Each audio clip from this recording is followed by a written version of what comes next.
Assalamualaikum warahmatullahi wabarakatuh. Dengan saya Tasya Muslimah Hasibuan dengan NIM 23 10 80 234.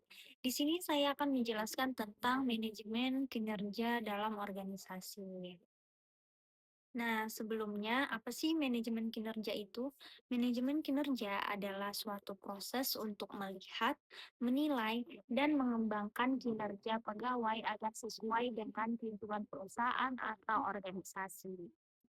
Nah, jadi perusahaan tidak hanya menilai hasil kerja pegawai di akhir tahun saja, tetapi juga memantau dan memberikan arahan supaya kinerja pegawai semakin baik. Nah, di dalam manajemen kinerja ini ada dua hal penting yang perlu diperhatikan. Yang pertama, yaitu proses yang berkelanjutan. Nah, artinya proses ini dilakukan terus-menerus, mulai dari menentukan target kerja, melihat hasil kerja, menilai, memberikan arahan, dan sampai memberikan feedback atau masukan. Nah, dengan cara ini, pegawai bisa mengetahui apa yang harus diperbaiki. Nah, kemudian yang kedua, yaitu keselarasan dengan tujuan perusahaan. Nah, artinya pekerjaan pegawai harus mendukung tujuan organisasi. Contohnya, jika perusahaan ingin meningkatkan pelayanan, maka pegawai harus bekerja dengan baik agar sesuai dengan tujuan dan tercapai eh, sesuai tujuan. Nah, kemudian apa sih tujuan manajemen kinerja itu? Nah, tujuan manajemen kinerja ada beberapa eh, poin. Yang pertama, yaitu meningkatkan kinerja pegawai. Nah, dengan adanya evaluasi dan masukan, pegawai bisa bekerja dengan baik. Kemudian yang kedua, membantu perusahaan mencapai tujuan. Nah, karena semua pegawai bekerja sesuai target yang harus ditentukan. Kemudian yang ketiga, meningkatkan semangat kerja pegawai. Nah, pegawai biasanya lebih termotivasi jika hasil kerja dihargai. Kemudian yang keempat, yaitu membantu perusahaan mengambil keputusan. Misal untuk promosi jabatan, memberikan bonus, atau pelatihan kepada pegawai. Kemudian selanjutnya yaitu manfaat manajemen kinerja. Manajemen kinerja memberikan banyak manfaat bagi perusahaan. Nah, salah satunya adalah membuat komunikasi antara atasan dan juga pegawai menjadi lebih baik karena ada feedback secara rutin. Selain itu, pegawai jadi lebih memahami tugas dan tanggung jawab mereka.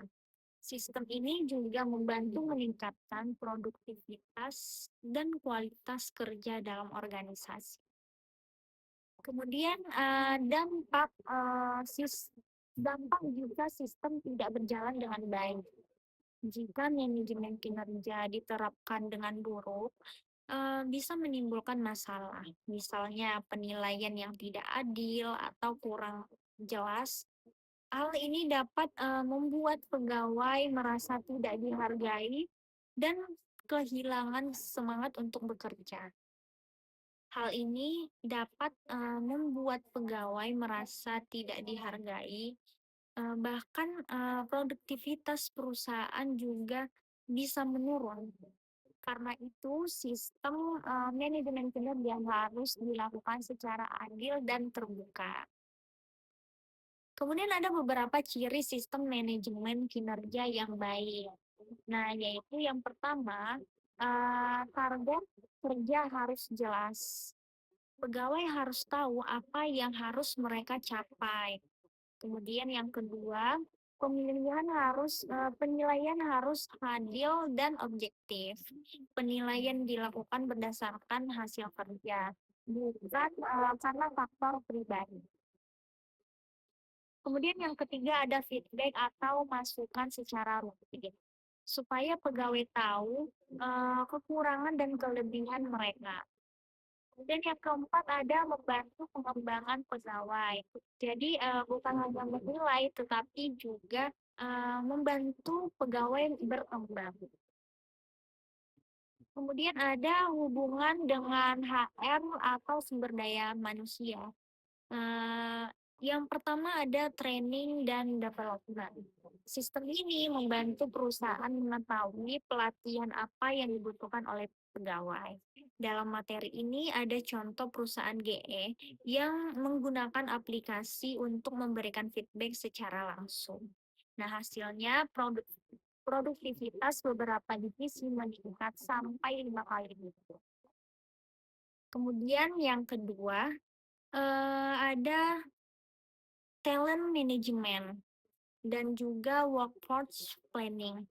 Nah, ini, data kinerja membantu perusahaan melihat pegawai yang memiliki potensi dan membantu menentukan kebutuhan tenaga kerja di masa depan. Kemudian yang ketiga ada compensation. Nah, ini adalah hasil penilaian kinerja, juga digunakan untuk menentukan gaji, bonus, atau penghargaan agar lebih adil. Nah, dari kesimpulan dari seluruh materi tersebut, yaitu manajemen kinerja adalah proses penting untuk membantu meningkatkan kinerja pegawai agar sesuai dengan tujuan perusahaan. Sistem ini membantu perusahaan meningkatkan produktivitas, memberikan nilai yang adil, dan mengembangkan kemampuan pegawai. Karena itu, manajemen kinerja harus dilakukan secara terus-menerus, jelas, dan objektif. Mungkin cukup sekian materi yang dapat saya sampaikan. Terima kasih sudah menonton. Wassalamualaikum warahmatullahi wabarakatuh.